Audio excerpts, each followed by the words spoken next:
Selamat pagi Bapak Ibu terkasih. Pagi ini kita akan bersama-sama merenung dari kitab Ayub 1 ayat 1 sampai dengan ayat yang ke-22, tapi saya akan membacakan di ayat yang ke-21 yang demikian firman Tuhan.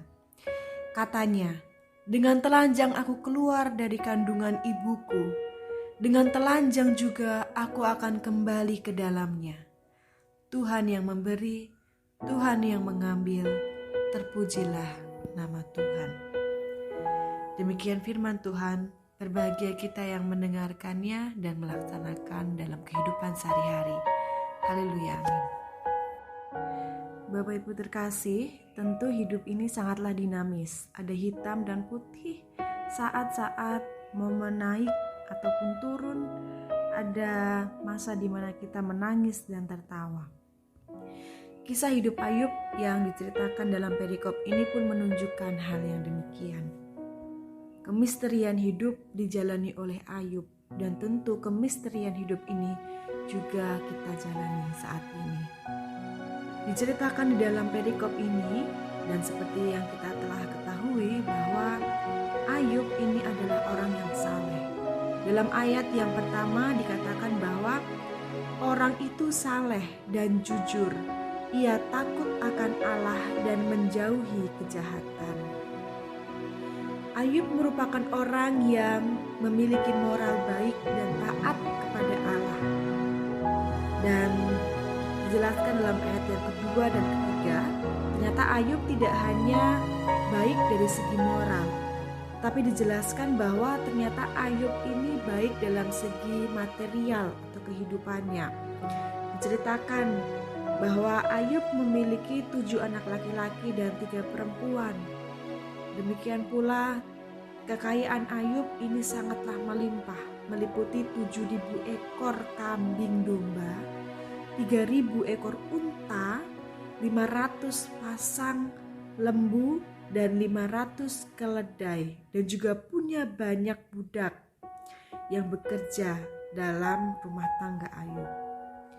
Jadi kalau dilihat secara kasat mata, cara manusiawi, tentu Ayub ini menjadi orang yang sangat sempurna. Ia orang yang taat, tapi juga ia memiliki kekayaan dan juga kesempurnaan dalam kehidupannya. Sikap bermoral dan taat kepada Allah yang ditunjukkan oleh Ayub ini ditunjukkan dalam ayat yang keempat dan kelima. Ketika anak-anaknya mabuk-mabukan, lalu Ayub mempersembahkan dan menguduskan anak-anaknya kembali dengan memberikan korban bakaran kepada Tuhan agar dosa dari anak-anaknya sudi diampuni. Tapi ada hal yang menarik yang perlu kita perhatikan. Ternyata meskipun Ayub memiliki kesalehan yang luar biasa kepada Allah, tetapi lalu Ayub tidak juga terhindar dari permasalahan hidup. Ketika ia tertawa, bahagia, bergembira karena segala kehidupannya terpenuhi oleh Tuhan, dan juga ia memiliki kehidupan yang sempurna di mata orang lain, tapi ternyata lalu Ayub juga mendapatkan penderitaan dalam kehidupannya. Dalam ayat yang ke-13 dan ke-19 menggambarkan di mana Ayub mengalami pencobaan dan penderitaan yang bertubi-tubi. Pertama, Ayub kehilangan keledai-keledainya karena diserbu oleh orang Seba. Kedua, Ayub kehilangan kambing domba karena api menyambar kambing dombanya. Lalu ketiga, Ayub kehilangan unta-untanya karena diserang dan dicuri oleh orang Kasdim. Dan terakhir, Ayub kehilangan rumah dan anak-anaknya semua karena rumahnya ditimpa angin ribut dan roboh. Bayangkan Bapak Ibu betapa sulit dan beratnya pengalaman kehidupan yang diderita oleh Ayub saat itu. Dari seorang yang punya banyak harta, punya banyak kebahagiaan, lalu dengan sekejap mata semua kebahagiaan tersebut hilang. Bapak Ibu terkasih dalam Tuhan Yesus Kristus, sebagaimana misteri kehidupan yang dijalani oleh Bapak Ayub, demikian tentu misteri kehidupan itu juga kita jalani bersama. Kita tidak pernah tahu akan apa yang terjadi dalam kehidupan kita, apakah itu baik ataupun buruk. Kita tidak pernah akan menyangka apa yang akan terjadi dalam kehidupan kita. Bapak Ayub mendapatkan banyak sekali kesejahteraan dan kebahagiaan di dalam kehidupannya. Tapi dalam sekejap mata, ia pun kehilangan segala kebahagiaan itu. Tentu bisa saja saat ini kita memiliki banyak hal, tapi di lain waktu kita kehilangan banyak hal. Atau bisa saja saat ini kita kehilangan banyak hal, tapi satu saat kita akan mendapatkan kebahagiaan kembali. Maka pagi ini kita diajak untuk bersama-sama melihat segala hal yang kita miliki dengan rasa syukur dan hormat kepada Allah.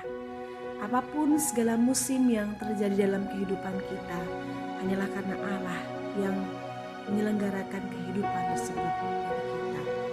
Dan sebagaimana yang dilakukan oleh Bapak Ayub, di dalam setiap musim kehidupannya, ia tetap berpegang teguh kepada Allah. Sebab ia tahu sedari awal ia memiliki segala hal dalam kehidupannya adalah milik Allah. Demikian ketika ia tidak memiliki apapun, itu juga adalah milik Allah. Maka yang menjadi menarik adalah dalam ayat ke-20 dan 21. Ketika Bapak Ayub kehilangan segala hal yang dimiliki dalam kehidupannya, ia lalu mengatakan, "Dengan telanjang aku keluar dari kandungan ibuku, dengan telanjang juga aku akan kembali ke dalamnya. Tuhan yang memberi, Tuhan yang mengambil, terpujilah nama Tuhan." Bapak Ibu terkasih, dari sini kita bisa melihat bahwa ketaatan Ayub bukan hanya ketika ia memiliki banyak kebahagiaan dalam kehidupannya, tapi juga ketika ia merasakan kesedihan dan penderitaan. Ia menyadari betul bahwa kehidupan kita adalah milik Allah, maka ia menyerahkannya kepada Allah. Mari bersama-sama kita menyadari setiap kehidupan kita adalah milik Allah. Maka baik sedih maupun senang, kita tetap diajak untuk memasrahkan kepada Allah. Ketaatan kita pada Allah bukan untuk mencari hal-hal baik, bukan agar Allah mendatangkan hal baik dalam hidup kita saja, tapi ketika di saat yang sulit pun, kita juga akan menemukan Allah yang selalu mendampingi kita. Tuhan memberkati kita menjalani hidup ini.